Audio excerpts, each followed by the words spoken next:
Saya yakin kalian nggak banyak yang sadar kalau Nintendo Switch saat ini sudah berumur lebih dari 7 tahun sejak dirilis di tahun 2017.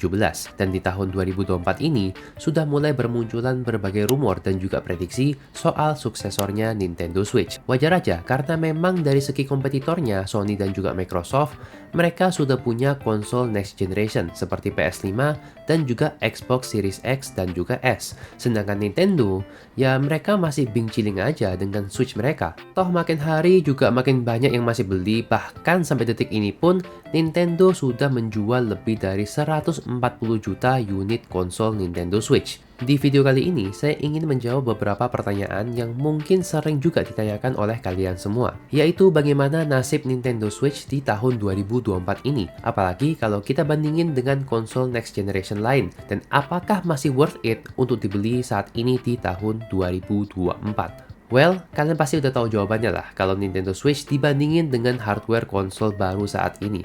Ya jelas kalah kalau dari segi power dan performance. Nintendo Switch menggunakan prosesor Nvidia Tegra X1 yang itu adalah chip yang dibuat di tahun 2015 dan adalah chip mobile yang biasa dipakai di tablet Android pada zamannya. Kalian coba bayangin aja, chipset mobile keluaran 10 tahun lalu itu bisa dipakai buat main apa aja. Palingan Angry Bird sama Kadro. Kalau kalian adalah tipe gamer yang peduli banget sama frame rate tinggi dan juga kualitas grafik yang bagus, maka jelas Nintendo Switch ini bukan untuk kalian. Dan mereka yang ada di Nintendo sana, itu mereka juga udah paham soal hal ini.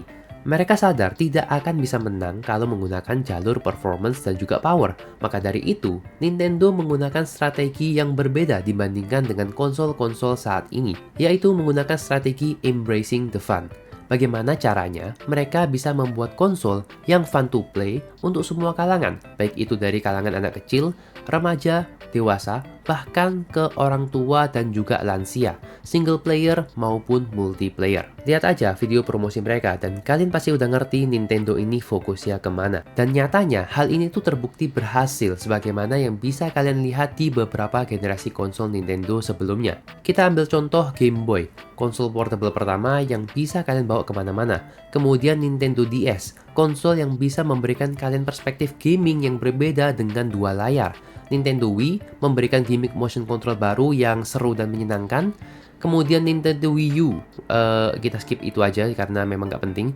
Dan saat ini Nintendo Switch. Pada saat itu mana ada yang kepikiran untuk membuat konsol yang hybrid yang bisa kalian bawa kemana-mana sekaligus jadi home console yang bisa dimainkan di TV ruang tamu. Ditambah lagi, Nintendo Switch ini memiliki jumlah game library yang sangat luar biasa banyaknya. Bahkan ada banyak sekali game eksklusif yang tidak bisa dimainkan kecuali di konsol Nintendo, seperti Pokemon, Zelda, Splatoon, Mario, Pikmin, Metroid, dan masih banyak lagi game-game bagus lainnya. Ya, walau dari segi kualitas grafik memang bukan yang terbaik, tapi kalau kita lihat dari sisi lainnya, banyak sekali game Nintendo yang seru, bahkan mendapatkan penghargaan dan menjadi inspirasi buat game-game keluaran terbaru yang saat ini kalian lagi mainkan. Genshin.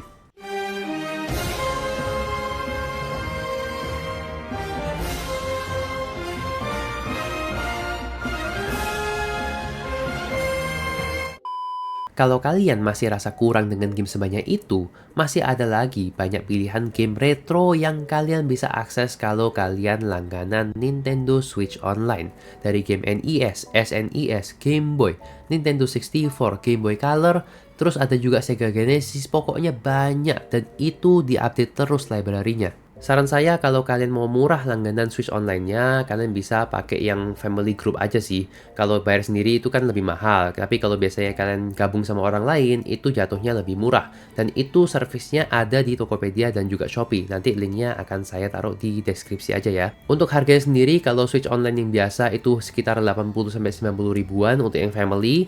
Dan kalau yang expansion itu biasanya sekitar 180-190-an. Yang jadi pertanyaannya sekarang adalah kalau saya mau beli Nintendo Switch, model apa yang harus saya pilih? Apakah yang Lite, yang biasa, atau yang OLED?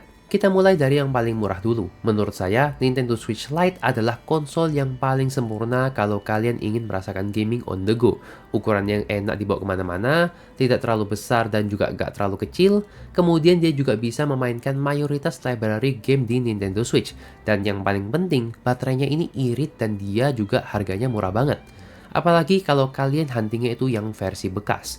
Di marketplace, kalian bisa temui Switch Lite ini di harga 1 jutaan aja untuk yang bekas dan harga 2 jutaan lebih dikit untuk yang baru. Kalau kalian memang cuma pingin main game single player dan nggak perlu fitur docking ke TV, maka menurut saya Switch Lite adalah pilihan yang paling tepat. Kemudian untuk model yang berikutnya adalah Nintendo Switch yang biasa, yang ada Joy-Con-nya tapi dia layarnya itu masih yang LCD. Kalau yang ini menurut saya agak tanggung ya. Tapi kalau kalian cuma butuh Switch yang cuma di-docking di rumah aja, nggak dibawa kemana-mana, maka pilih yang ini nggak masalah. Tapi kalau saran saya, lebih baik sekalian ambil yang versi OLED-nya. Toh cuma nambah sekitar 300-500 ribuan udah bisa dapat Nintendo Switch yang layarnya itu sudah OLED dibandingkan yang versi LCD.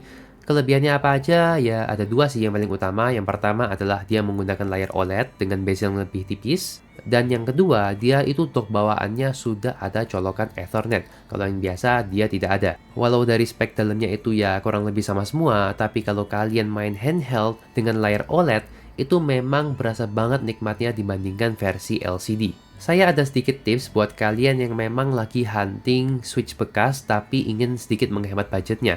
Jadi kalau menurut saya, kalian coba cari tabletnya aja. Kalau tabletnya sendiri kan harganya lebih murah, gak ada Joy-Con-nya. Paling kalau yang biasa itu sekitar 1,8, dan untuk yang OLED itu di harga 2,5-2,7 juta. Terus kalian beli Joy-Con-nya itu pihak ketiga aja. Jadi harganya itu lebih murah seperti yang ini, tapi fiturnya juga nggak kalah lengkap sama yang aslinya. Intinya, kalau kalian butuh dengan portability dan tidak peduli dengan fitur docking, maka pilihannya adalah Switch Lite. Kalau buat sekedar jadi home console aja tanpa dibawa kemana-mana, kalian bisa pilih yang versi biasa buat ngehemat budget. Tapi kalau ada budget lebih baik ambil yang versi OLED-nya. Karena kalau dipakai buat main handheld, itu juga lebih nikmat.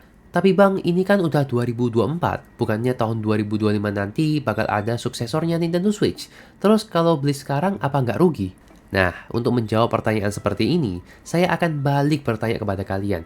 Apa kalian nggak rugi mumpung konsolnya ini lagi murah-murahnya dan pilihan gaming itu banyak banget?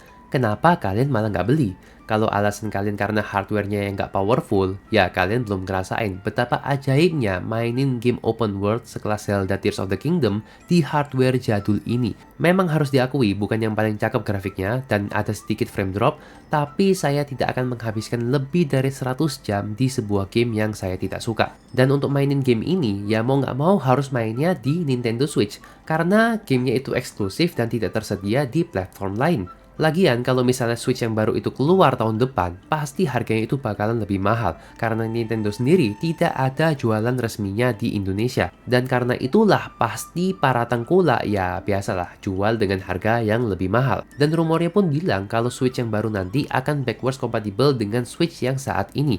Jadi tidak menutup kemungkinan Nintendo bakal ngeluarin game yang bisa mensupport dua konsol sekaligus, Switch yang baru sekaligus Switch yang lama. Sama halnya seperti game PS4 dan juga PS5. Dan Nintendo sendiri, mereka masih ingin merilis game buat Nintendo Switch di tahun 2025.